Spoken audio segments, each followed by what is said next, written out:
On this day in history, we remember the remarkable individuals who shaped our world. Welcome to Who Died Today in History, where we honor their legacies. From artists to leaders, their impact lives on. If you find their stories meaningful, like, subscribe, and hit the bell to stay connected. Thank you to all our amazing channel members for your generous support.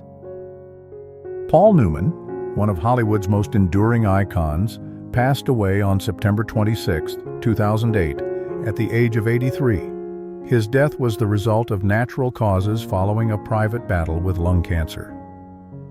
Newman's passing reflected not only the inevitable frailty of even the most seemingly timeless stars, but also the shifting values of an era in which celebrity was increasingly tied to activism and philanthropy as much as to artistic achievement. Newman emerged in the 1950s and 1960s as a symbol of cool masculinity, starring in films such as The Hustler, Cool Hand Luke, and Butch Cassidy and the Sundance Kid. His career coincided with a period when Hollywood was redefining itself, moving away from the studio system toward more rebellious, character-driven storytelling. Newman's death thus closed a chapter on a generation of actors who bridged the gap between old Hollywood glamour and modern realism. The immediate consequences of his passing were felt not only in the film industry, but also in the philanthropic world. Newman was as celebrated for his humanitarian work as for his acting.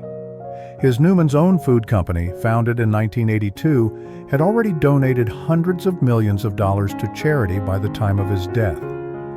His passing highlighted a cultural expectation that celebrities should use their influence for broader social good, a value that reflected late 20th century shifts towards civic responsibility in public life.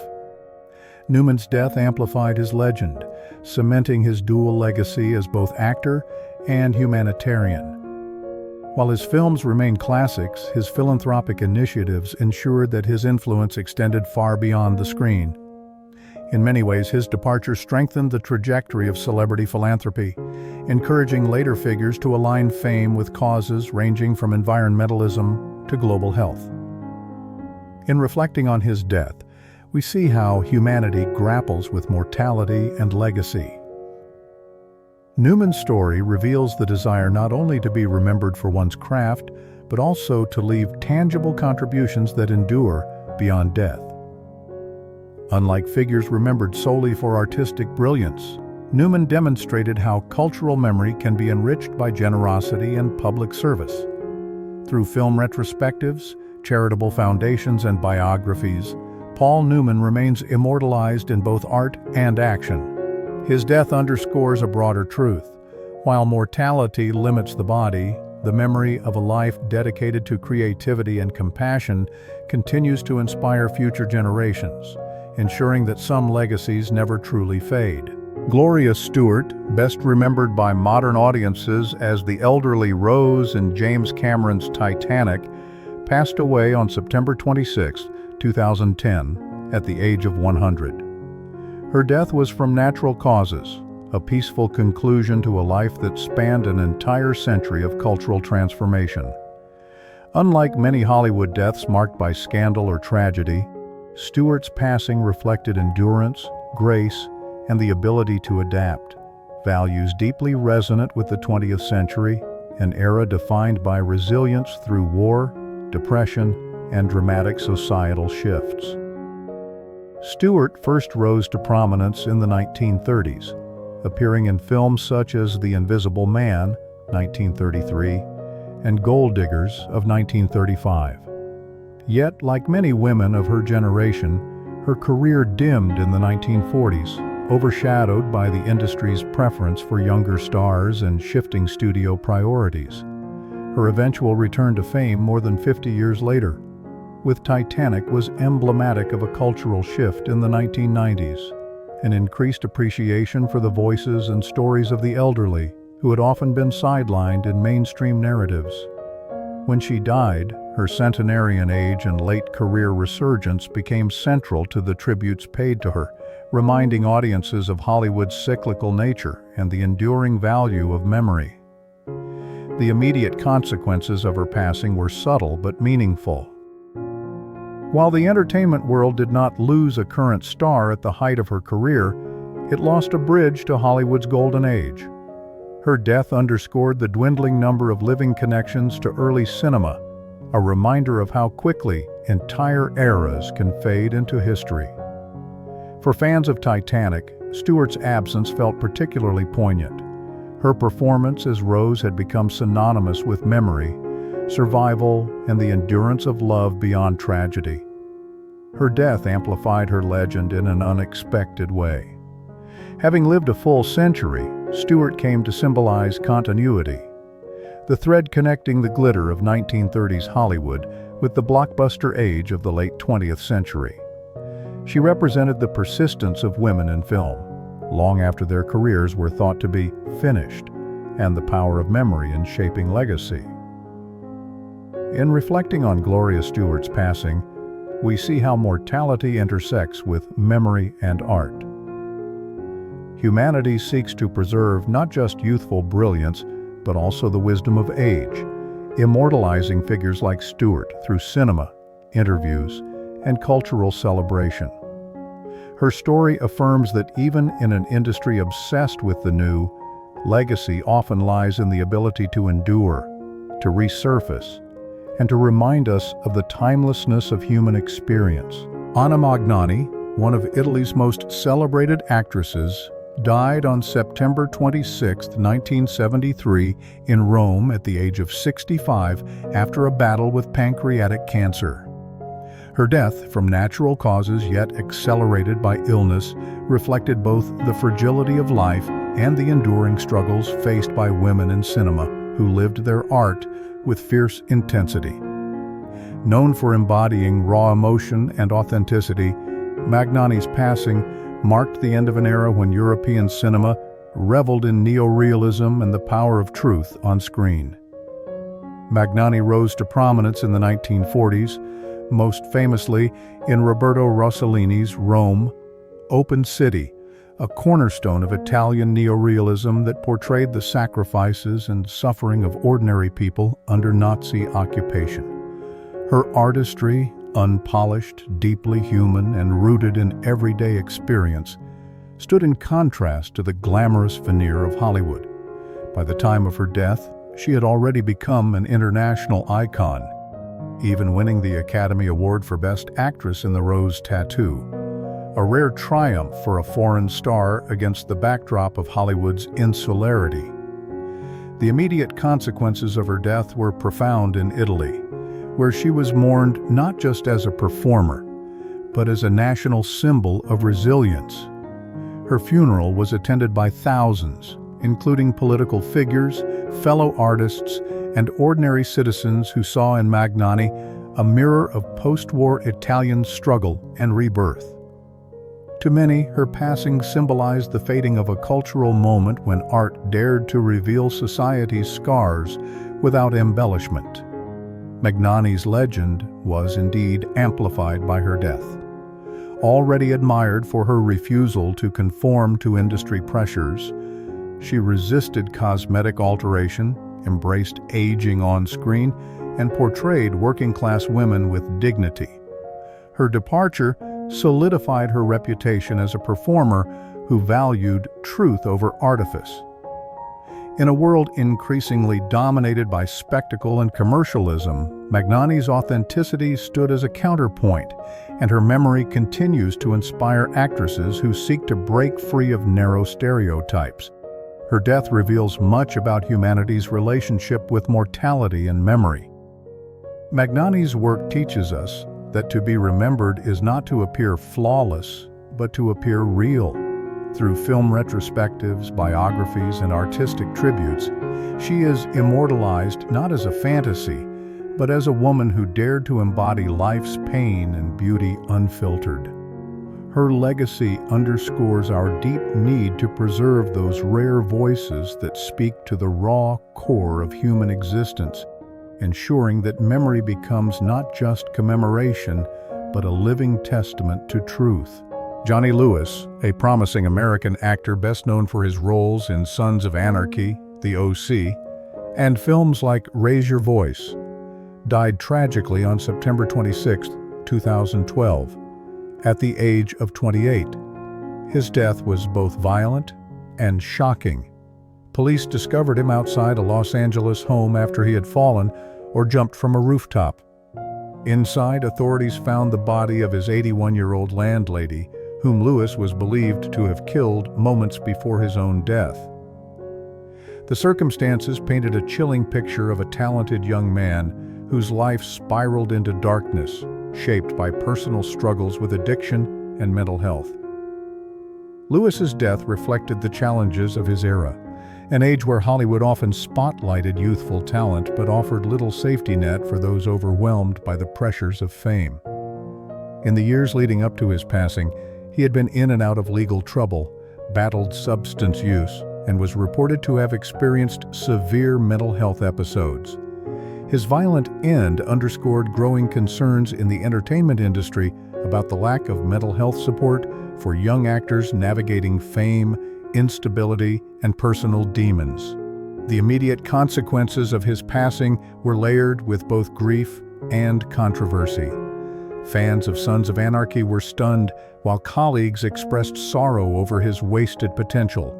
Yet the violent nature of his final act complicated public mourning. His death could not be separated from the tragic killing of his landlady, which overshadowed his artistic contributions. For Hollywood, it became a grim reminder of how quickly promise can collapse under the weight of untreated struggles. In some ways, Lewis's legend was not amplified, but rather darkened by his death. Unlike cultural icons whose early deaths enshrine them in myth, Lewis's passing forced difficult conversations about responsibility, violence, and the thin line between victim and perpetrator. His story illustrates how tragedy can redefine legacy, shifting focus from artistic achievement to the circumstances of one's demise. Ultimately, Lewis's death reveals humanity's uneasy relationship with mortality, power, and memory. We long to celebrate artistic brilliance, yet when death comes shrouded in violence, remembrance becomes more complicated. Through retrospectives of his acting and discussions about mental health in Hollywood, Lewis is remembered both for his promise and his downfall. His story reminds us that immortalization is not always heroic. It can also serve as a cautionary tale about the costs of neglecting the human being behind the performer. Richard Mulligan, the American actor best remembered for his sharp comic timing and unforgettable television roles, passed away on September 26, 2000, at the age of 67. His death came after a prolonged battle with colorectal cancer, a natural but arduous end that underscored the vulnerabilities even beloved entertainers face. Unlike the sudden or violent deaths that often seize public attention, Mulligan's passing reflected a quieter, more familiar challenge of his era: the prevalence of cancer as a leading cause of death in the late 20th century, a reminder that illness spares no one, regardless of fame. Mulligan had carved out a unique niche in television, particularly with his Emmy-winning performances on Soap and Empty Nest. His portrayals of eccentric, often bumbling characters resonated with audiences at a time when sitcoms were central to American cultural life. When news of his death spread, it brought an immediate sense of loss not just to colleagues in Hollywood, but also to fans who had grown up watching him in the golden age of network television comedy. His death highlighted how television actors, though often less celebrated than film stars, had become fixtures in the everyday lives of millions. The consequences of Mulligan's passing were most evident in the tributes that followed. Co-stars and industry peers spoke warmly of his generosity and brilliance, while retrospectives celebrated his work as emblematic of an era when television was experimenting with bold, character-driven humor. Though his death did not shift the course of entertainment history, it solidified his reputation as one of the medium's great comic talents.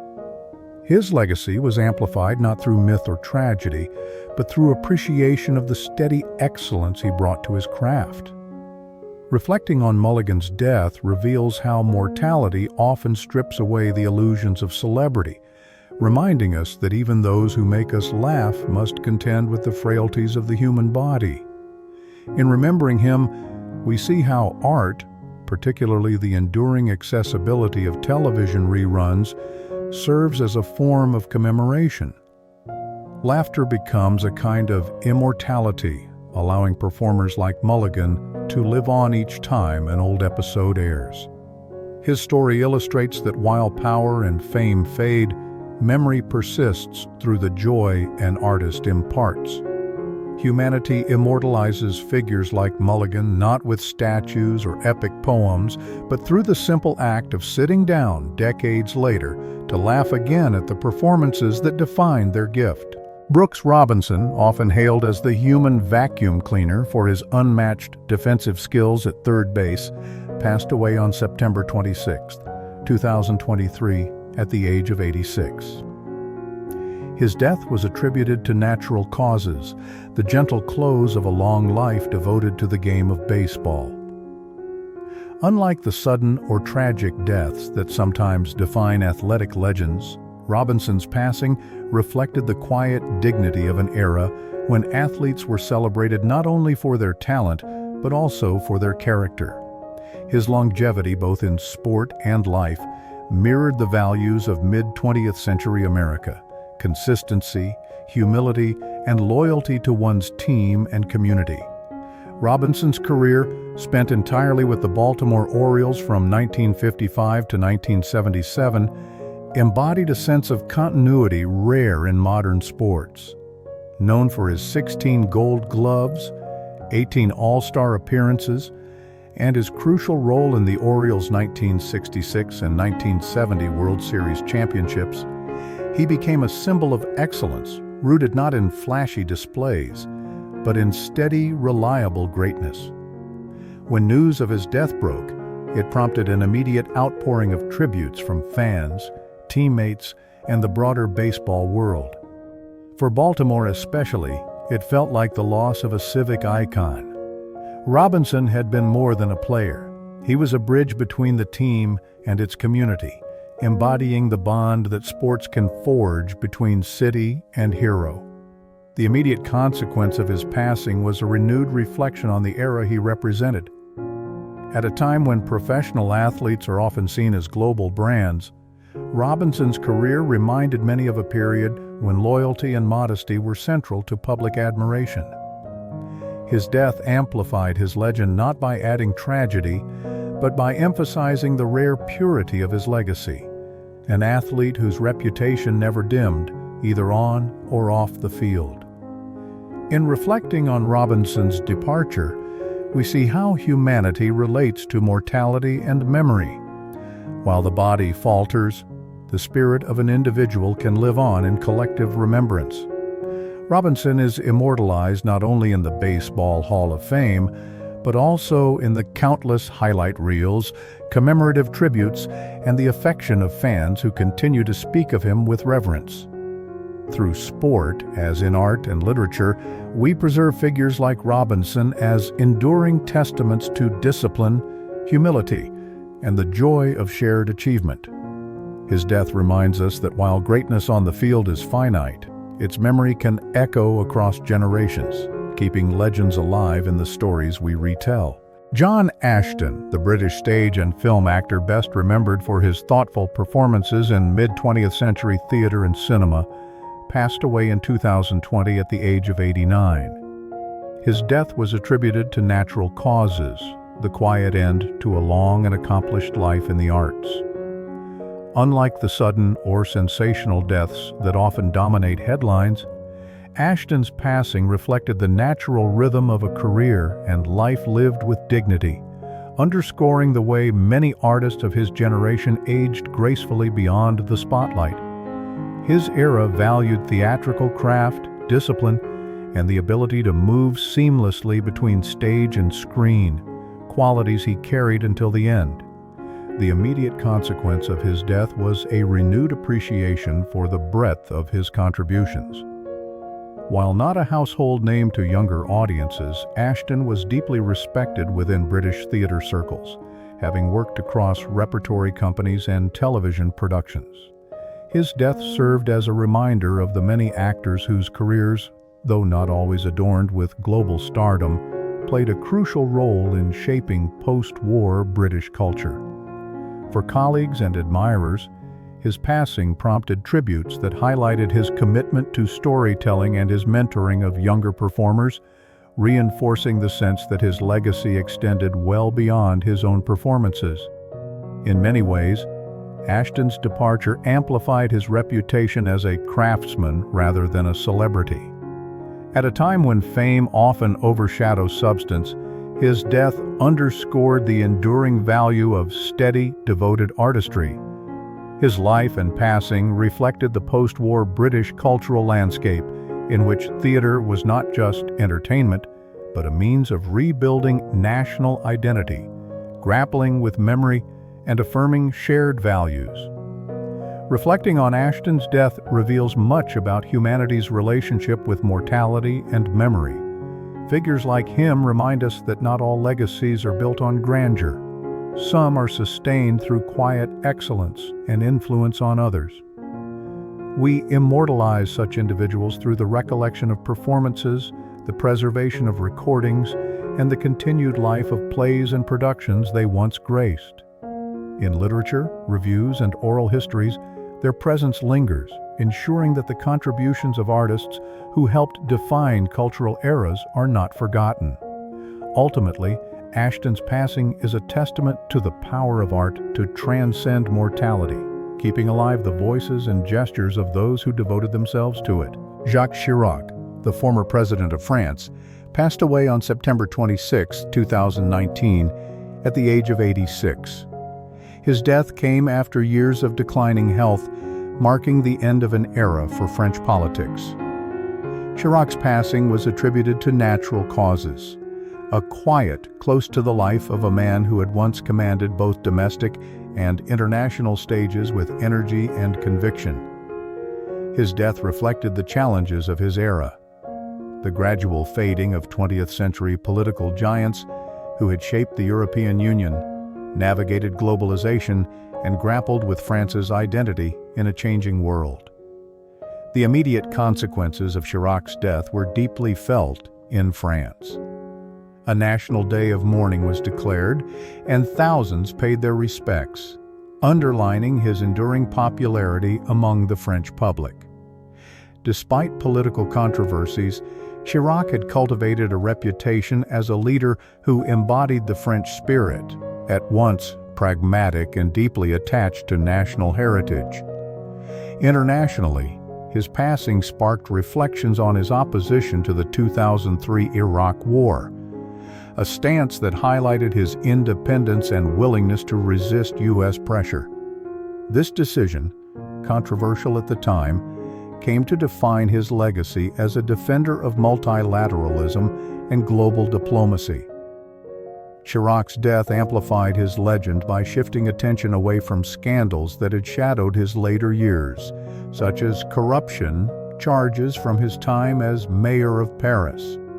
Instead, the public memory focused on his charisma, humanity, and political longevity.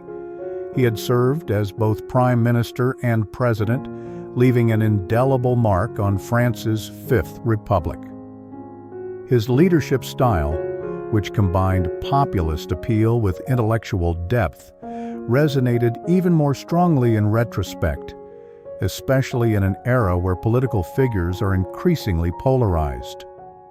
Reflecting on Chirac's passing reveals humanity's enduring struggle with how we remember leaders, through their triumphs rather than their flaws. Mortality has a way of softening the sharp edges of political conflict, allowing for commemoration that highlights shared values and moments of unity. Chirac has been immortalized not only in state ceremonies and public memorials, but also in the collective memory of the French people who admired his authenticity and humor. His image endures in literature, journalism, and cultural anecdotes that celebrate his quirks as much as his statesmanship. Ultimately, Chirac's death reminds us that history preserves not only power but personality. We honor such figures because they represent chapters of national identity, and through remembrance, we ensure their stories continue to shape how we understand politics, memory, and the passage of time.